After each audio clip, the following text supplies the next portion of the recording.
आदरणीय बंधुओं, ओम नमः शिवाय। आज शिव भक्तों की कथा कहानियों के क्रम में भगवान विष्णु जी द्वारा किस प्रकार शिव आराधना की यह सुनाते हैं। एक समय की बात है, देवताओं और दानवों के मध्य घोर संग्राम चल रहा था। इस युद्ध में देवताओं की पराजय हुई और दानवों की शक्ति में वृद्धि हो गई। दानवों की बढ़ती हुई शक्ति से भयभीत हो देवता भगवान विष्णु जी के पास रक्षा करने की गुहार लगाने उपस्थित हुए, किंतु भगवान विष्णु जी ने कहा कि उनके पास वह अस्त्र शस्त्र नहीं है जिससे दानवों का विनाश किया जा सके। तथापि विष्णु जी ने कहा कि मैं कारुणिक श्री महादेव जी की आराधना कर इस कार्य को करूँगा।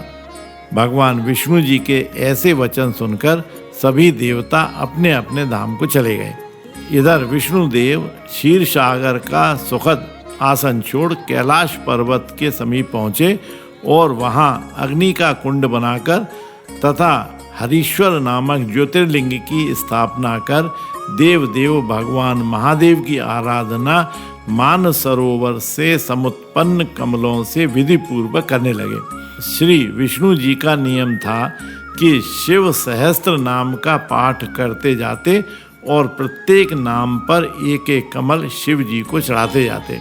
इस प्रकार प्रतिदिन सहस्त्र कमलों से महादेव जी की पूजा करते।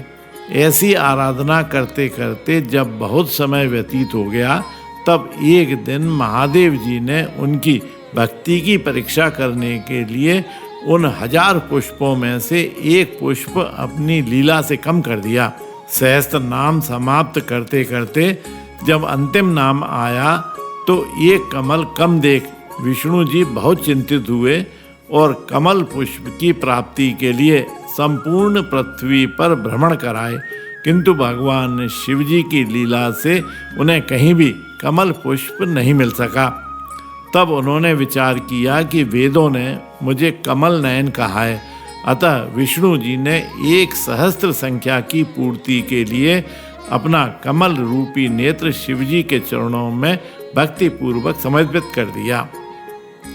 इस अटल भक्ति को देखकर आशुतोष भगवान शंकर परम प्रसन्न हुए और उसी समय प्रकट हो प्रसन्न वदन से बोले, विष्णु, मैं आपकी भक्ति और प्रेम से परम संतुष्ट हूँ।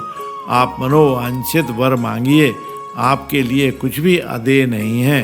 भगवान शिव जी का ऐसा वचन सुनकर भगवान विष्णु जी ने हाथ जोड़कर इस प्रकार प्रार्थना की, प्रभु, इस समय दैत्य बहुत प्रबल हो गए हैं और इतना उपद्रव कर रहे हैं कि देवताओं का रहना कठिन हो गया है। संपूर्ण त्रैलोक्य इस समय उनसे पीड़ित है। आप देवताओं तथा समस्त जगत की रक्षा का कोई उपाय कीजिए। स्वामिन, इस समय मेरे अस्त्र शस्त्र भी निष्फल हो गए हैं, इसलिए मैं आपकी शरण में आया हूँ। भगवान विष्णु जी के ऐसे करुणाजनक वचन सुनकर भगवान शिव जी ने तेजोमय सुदर्शन चक्र उन्हें प्रदान किया और कहा, इससे सभी दैत्यों का विनाश हो जाएगा। यह कहकर वे अंतर्धान हो गए। तदुपरांत भगवान विष्णु जी ने उसी चक्र की सहायता से असुरों का बिना परिश्रम बहुत शीघ्र विनाश कर डाला और तीनों लोकों में आनंद की भेरी बजने लगी। उस चक्र को भगवान विष्णु बहुत आदर पूर्वक धारण किए रहते हैं और जब जब शत्रुओं का संहार करना होता है तब तब उसे काम में लाते हैं। इस प्रकार भगवान शिव जी की भक्ति को बढ़ाने वाली यह कथा कहानी यदि आपको अच्छी लगी हो तो शिवा मिशन न्यास के आध्यात्मिक चैनल को सब्सक्राइब अवश्य करें तथा इस वीडियो को अधिक से अधिक शेयर करें। बोलिए ओम नमः शिवाय।